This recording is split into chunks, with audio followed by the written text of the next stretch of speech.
I'm here with Minister of Justice Kaycee Madu to make an historic decision, an historic announcement about one of the most important and fundamental democratic reforms in the history of our province, the introduction of a citizens' initiative law.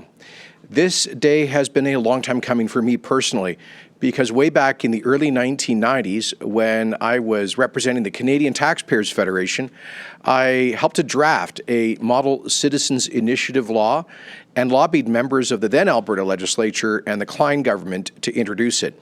Different versions of it were brought forward as private members' bills, but they were consistently voted down.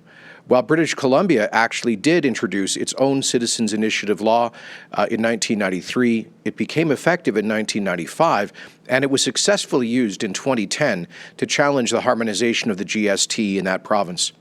Citizens Initiative is a legal process which allows voters, if a certain number of them sign a formal legal petition, to force a referendum vote on a matter of public importance.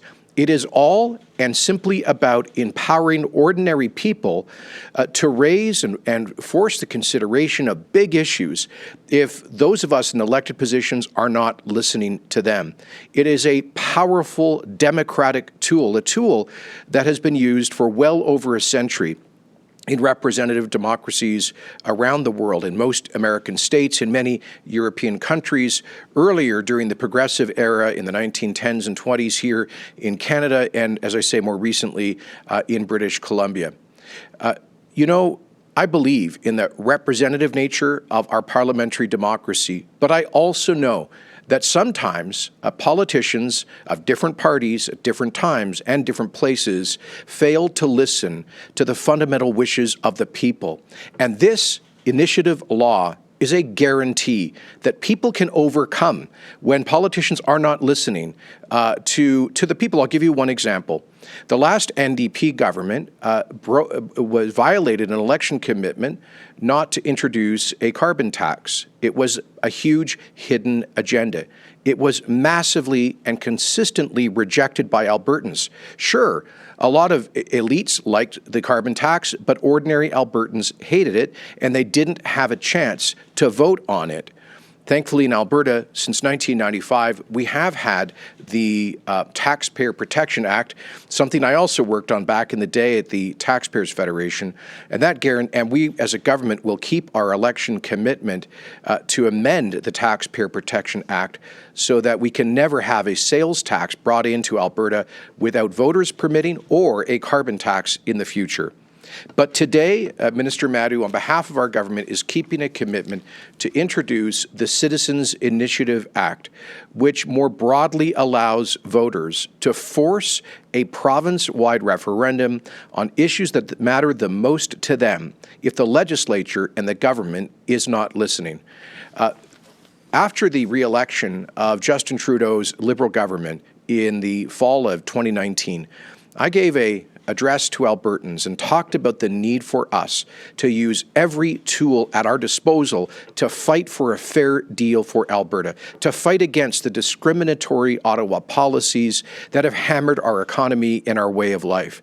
And one of the commitments I made at that time in November of 2019, after our last provincial election, was to give Albertans this empowering democratic accountability tool of Citizens Initiative. I said that we would refer it to an all-party committee of Alberta's legislature to consult broadly with Albertans on the right details to make a Citizens Initiative bill workable.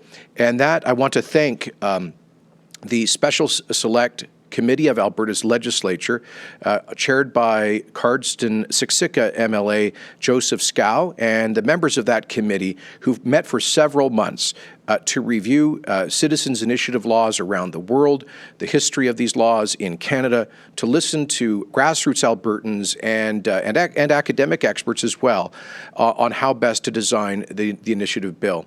They made their recommendations to Alberta's government last December.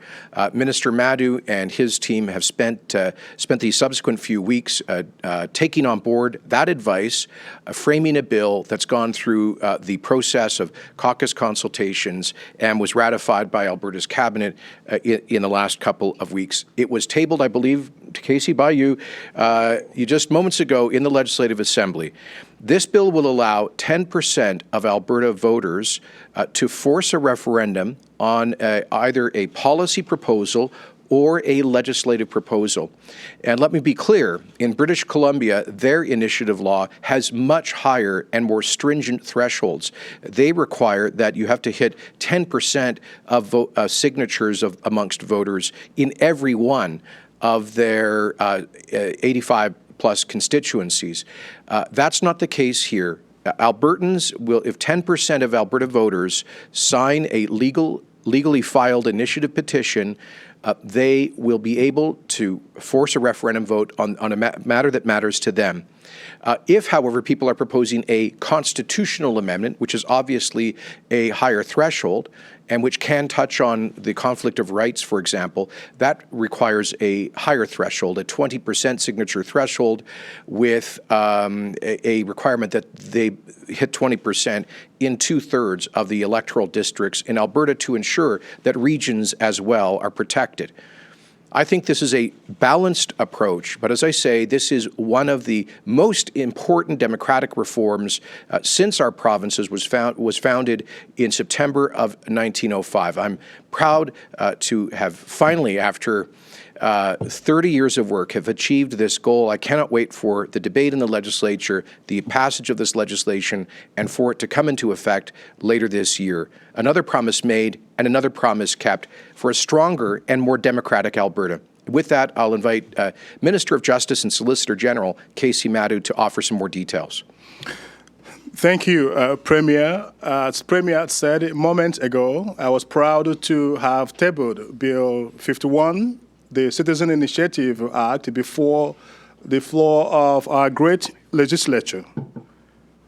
As the Premier said, Bill 51 provides a clear process every eligible Albertan voter may use to have their government consider their proposal for a new law, a new policy, or a constitutional referendum question.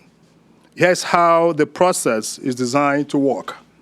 An Albertan with an initiative, big or small, that they would like to bring forward would first apply to the Chief Electoral Officer to start a petition for their idea. After submitting their application, the Chief Electoral Officer would provide them with the petition they need to gather signatures of eligible voters. For their petition to be successful, they would need to gather signatures from 10% of voters province-wide for legislative or policy initiatives. For constitutional initiatives, the threshold is higher. Petitioners would need the signatures of 20% of voters province-wide, as well as 20% of voters in each of 2/3 of Alberta's constituencies. In other words, in today's world of 87 constituencies, there would need to be 20% support in 58 constituencies, and that is 20% in each of those constituencies. They would have 90 days to gather the signatures.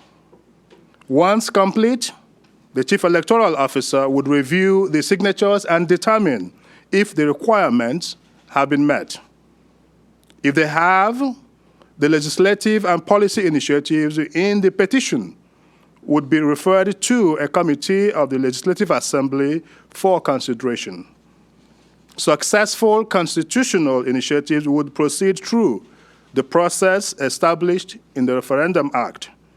This includes a resolution being made in the Legislative Assembly and the Lieutenant Governor issuing an order for a referendum to be held. The Citizen Initiative Act would give Albertans an on-ramp to the legislative process. It would allow anyone with a fresh, worthy ideas access to government, giving them real and meaningful influence over how our province is run. Frankly, Albertans deserve a greater say in the democratic system than what they have traditionally been allowed. Albertans deserve to have a greater say in the issues that affect them. Through this legislation, we are strengthening the democratic system and giving Albertans an even more powerful voice in the governance of their province. After all, we govern at the instance of our people. The Citizen Initiative Act delivered substantial democratic reform for Alberta's voters. Thank you, and thank you, Premier, for leadership on this file. With that, we're able to take questions. All right, we will go to the phones for questions from the media. We will do one question, one follow-up today. Operator, can you please put through the first question? Thank you. Yes, the first question is from Rick Bell, Calgary Sun.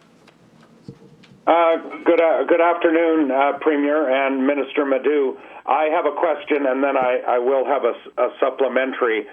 Premier, are you at all concerned that probably one of the most, possible referendum that could come out of this is a referendum on Alberta independence? So are you concerned that your legislation may open the door to a referendum on Alberta independence?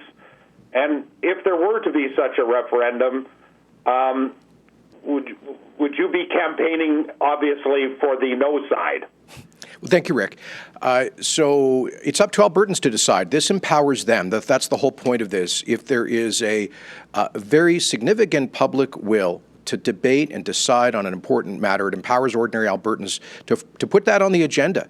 And so that's the whole point of the legislation. I'm not going to speculate on what Albertans might want to put on there. I will say that in the one time in recent Canadian history, an initiative law has successfully triggered a referendum vote was 11 years ago in BC when 700,000 British Columbians signed a petition to force a vote to stop the harmonization of the PST, provincial sales tax, with the GST.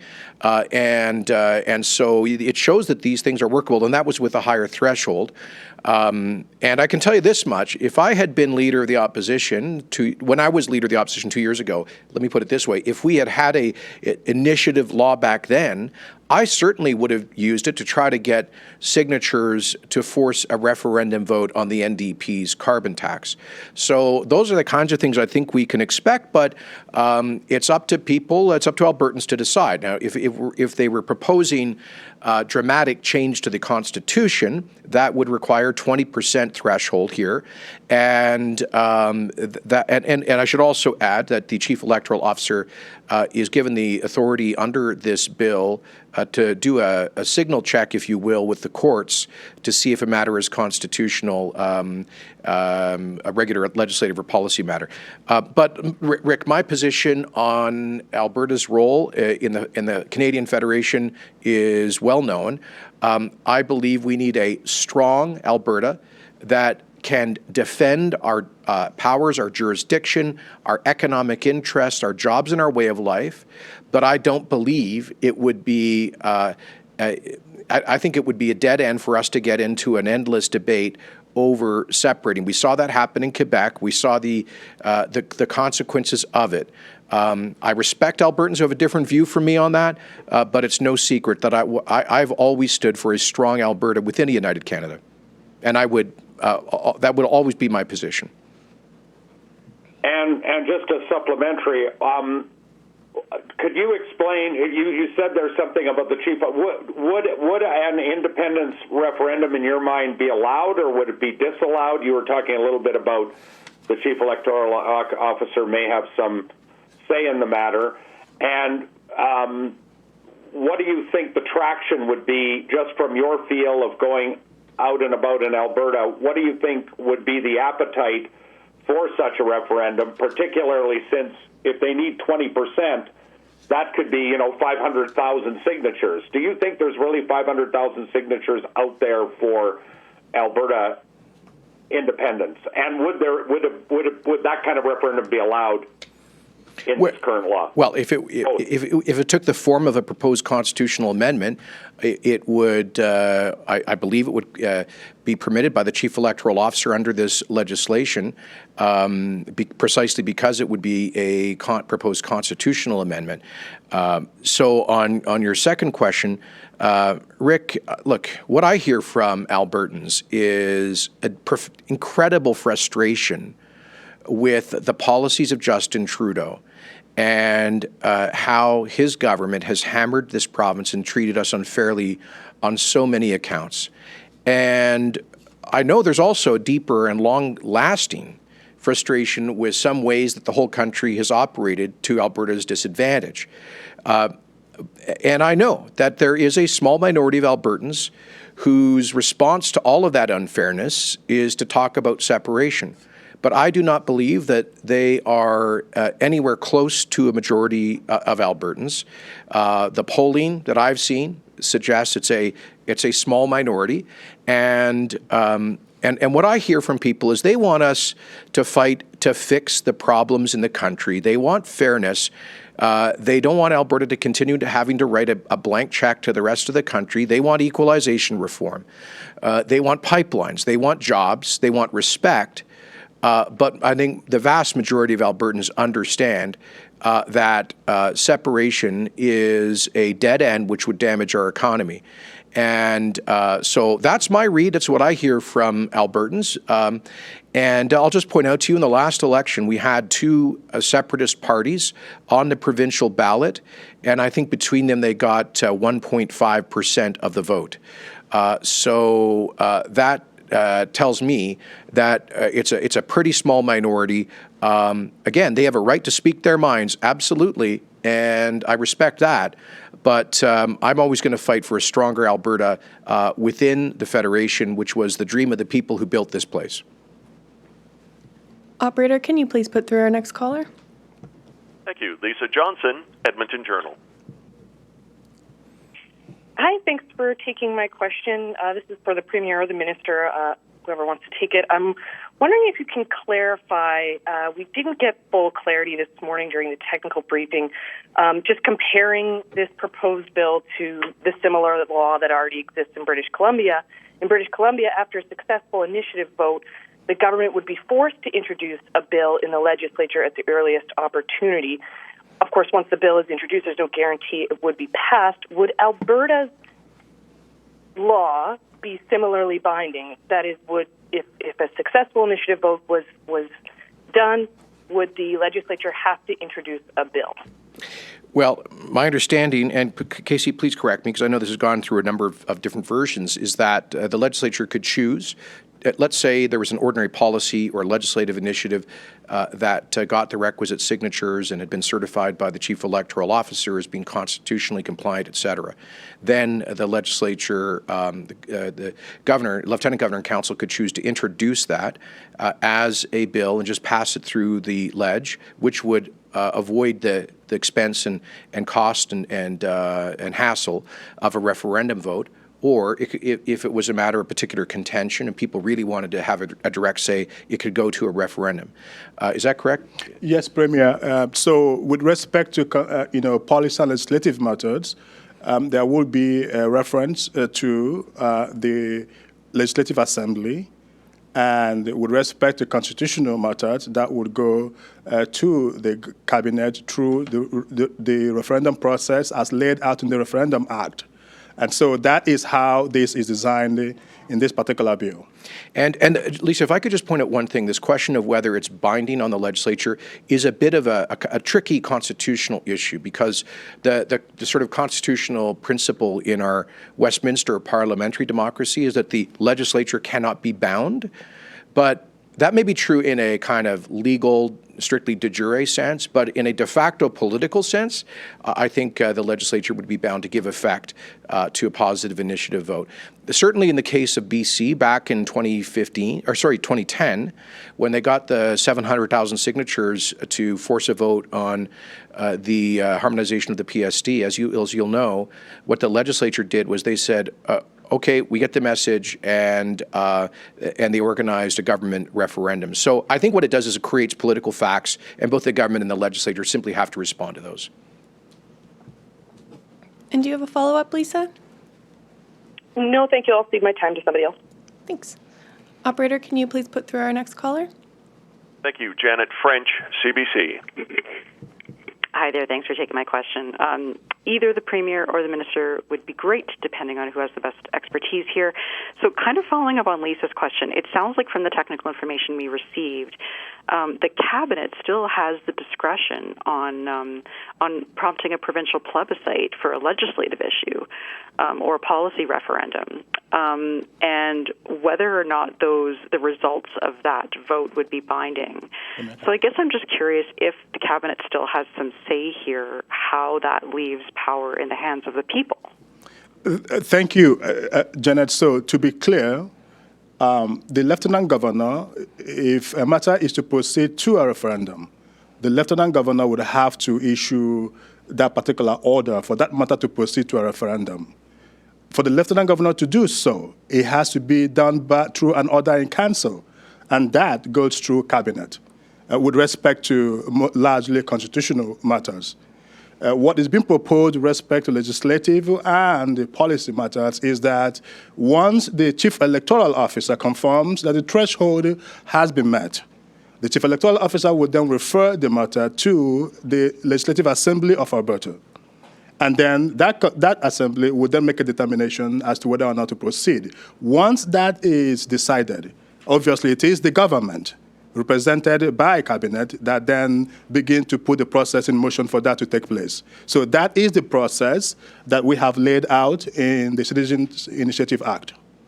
And there is a distinction here as well, Janet, as you understand, in our Westminster parliamentary system, to spend money requires what's called a royal recommendation. So that has to come from the Lieutenant Governor. It's a constitutional requirement. So if voters, 10% are certified as having signed a valid policy proposal or legislative proposal, which would require additional spending, then there would have to be a royal recommendation to the Legislative Assembly. So this is, I guess these are ways that we have to work through, marrying the traditions of the Westminster system with this more kind of direct democracy. But at the end of the day, let me be clear, if you look at page 18 and 19 of the bill, section 15, and I'll just kind of summarize this in plain English. It basically says that if the Chief Electoral Officer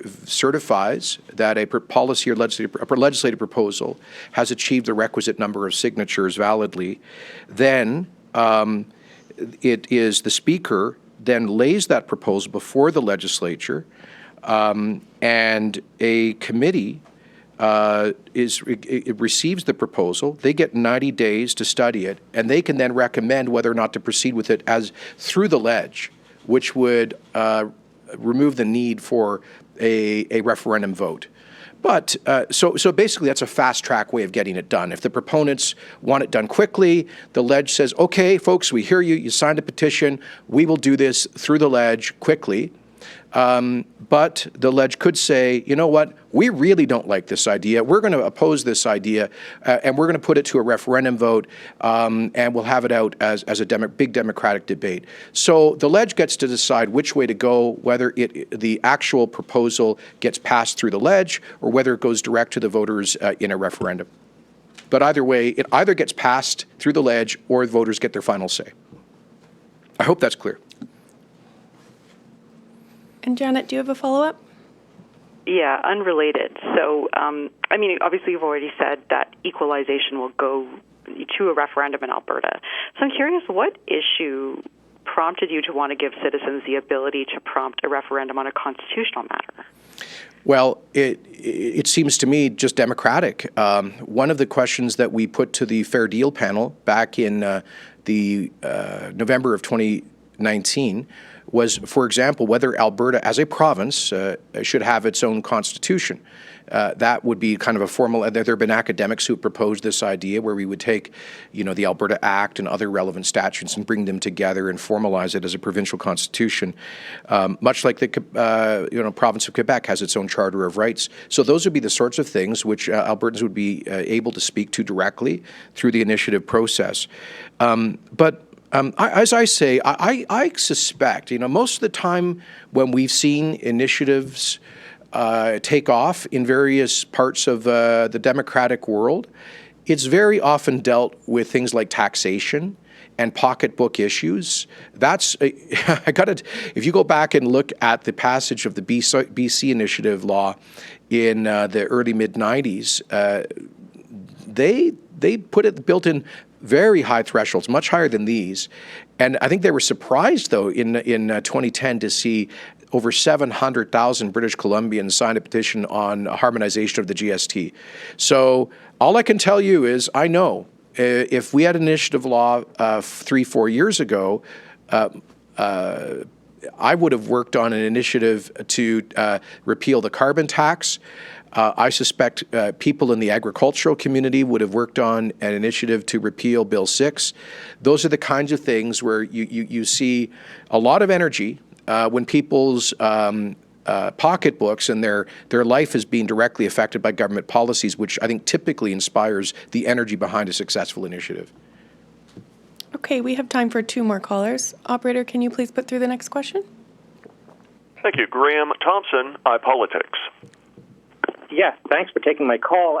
Mr. Premier, just wondering, one issue that hasn't been brought up today was, the Bigfoot family issue. And you were asked about it today in question period. And the War Room or the Energy Center, is this the kind of thing you wanted the War Room to be fighting on? It's a kid's cartoon. What do you think of the actual this whole fight against Netflix? So, Graham, what I promised Albertans was that we would set up we would fight for Alberta and our largest industry, and we would respond in real time to all of the lies and myths being said about our oil and gas industry and its responsible resource development. So you can dismiss this as, quotes, merely a kids show, but it's clear that they developed content designed to defame in the most vicious way possible, in the impressionable minds of kids, the largest industry in the province. And so we can just pretend that's not a reality. Just ignore it. Just say that big Hollywood operations should be able to depict the oil and gas industry as, in the words of Netflix, quotes, evil, that oil and gas companies plot to murder people and are organized purposefully to destroy the environment. That is the depiction made in this kids show. And I think we have every Albertans and people who defend our oil and gas workers have every right to set the record straight, to put a spotlight on those kinds of outrageous lies and that kind of defamation, whether it is an entertainment show targeting kids or it's a hard news show targeting grown-ups. If they are lying, and particularly with this kind of vicious sort of defamation, accusing oil companies not just of their not raising the environmental implications of hydrocarbons, but accusing oil companies of basically being the mafia of conspiring to murder people, including kids. I think that's pretty darn serious. And I see here that in the Sun newspaper in the United Kingdom, which is one of the most widely read newspapers in the world, the Canadian Energy Centre managed to register the point. Headline, put their foot in it. Netflix's The Bigfoot Family blasted for brainwashing kids with lies with divisive bombing storyline. That is in front of millions of readers in Europe right now, and it has flagged for them this effort to mislead kids and accuse the oil industry of being a bunch of murderers. So this is exactly the sort of thing. I mean, the Canadian Energy Centre is doing a lot of other work, as you will know. This one issue may lend itself to sensationalism by some, but you can go to their website and see the lengthy and thoughtful, footnoted papers and original research they have done on a range of issues related to, for example, the environment, economic opportunity, government revenues generated by oil and gas, by Indigenous economic involvement, and so forth. So it's a broader course of a broader project than simply responding to things like this. But I do think things like this need to be responded to. And just to follow up on that, sir, I think you're defending the Energy Centre. The budget was to be $30 million a year. That apparently has dropped down to $12 million, and I was told by somebody in the government might even drop down to $10 million. So are you reducing the budget for the the Energy Centre, and if so, why? So to be clear, what we committed to in the election was that we would dedicate $30 million budget to advocacy to defend our largest industry and all of the jobs that depend on it. That $10 million of that would be reprofiled from the Government of Alberta advertising budget through communications and public engagement, which had in the past supported pro-oil and gas advertising. Secondly, that $10 million of it would be funded by the Technology, Innovation and Emissions Reduction Fund. And so the $30 million budget for pro-energy advocacy resides in the Department of Energy. It's a line item in their estimates, and they decide how to spend that. Some of it goes to support the Canadian energy industry. Some of it will go to support the new ESG Secretariat in my Department of Executive Council, and it supports other pro-energy advocacy. At the beginning of the pandemic a year ago, we did make a decision not to spend about 90% of the Department of Energy's $30 million advocacy budget because everything was about COVID a year ago. And so we suspended the planned advertising campaigns. But I think as we begin emerging from COVID, both the Canadian Energy Centre and other branches, other organizations within the broader Government of Alberta structure will restart pro-energy advertising campaigns. You know, you'll recall the previous government, for example, spent advertising dollars on informing British Columbians about the importance of the Trans Mountain expansion. You might see us restart a campaign in that respect. Perhaps we'll invest in public awareness in Michigan with respect to Line 5 and similar projects of that nature. Operator, can you please put through our last caller? Thank you. The final question is from Cian Bexley, Rebel News. Hi, Premier. Thank you for taking my question again. I'd like to follow up on what my friend Rick Bell asked, and you said that it was a small minority of Albertans that supports separation, and the most recent poll that I've seen at least puts it at about 25%, and other polls have been even higher than that. I wouldn't call 1 million people a small minority by any means. So it's certainly plausible that a referendum could come up with, should this law pass and should it come up. Would you remain neutral in that referendum campaign, like you said you would with any sort of recall? So, Cian, what I said about recall is that it's really between the constituents and their MLA, and I don't think a party leader should get involved in that. But certainly I would anticipate taking a position on referendum issues. Perhaps there might be some I'm neutral about. I'm not neutral about many issues, though. And I'm certainly not neutral, and nor am I... do I ever run from the fact that I believe in a strong Alberta within a united Canada. That is, I believe, the position of the vast majority of Albertans. I agree that there is a minority that disagrees with that position. They have every right to speak their minds. And at the end of the day, I would absolutely defend the future of this province within the Canadian Economic Union, and fight for it, fight for fairness, fight for equalization reform, fight for a fair deal. But I'm not going to be neutral on an issue which I think would fundamentally undermine our economic future, like it did for Quebec for so long. Sure, and just to follow up is, the Albertans that I've talked to, at least, sort of, I think they look at separation sort of as a last case, worst case scenario, and they're looking to you for some sort of hammer, like some sort of or else, right? Like Justin Trudeau can use seems to be ahead of Alberta at every turn. What do you say are Alberta's bartering chips outside of separation? Very good question. And that's why we've always planned to have the equalization referendum later in our term, in October of this year. Some people have been angry that we didn't pull the trigger on that right away. And my point was we've needed to maintain some leverage to fight for a fair deal in the country. And that vote on the presence of the principle of equalization in the Canadian Constitution, in my view, will elevate our fight for fairness to the top of the national agenda. And it's out there. Believe me, Ottawa doesn't like that idea, and a number of other provinces don't either. They've spoken to me about this, but I make no apologies for our plan to hold that vote, to do it in October.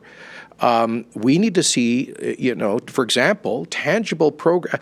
I know that for Albertans who are frustrated with this Trudeau government and the way the Federation works, I share their frustration. But at the end of the day, what matters most for the vast majority of Albertans is jobs in the economy, getting pipelines built, having a future for our energy industry. And that's why, for example, we need the federal government to ensure continued construction on the Trans Mountain expansion.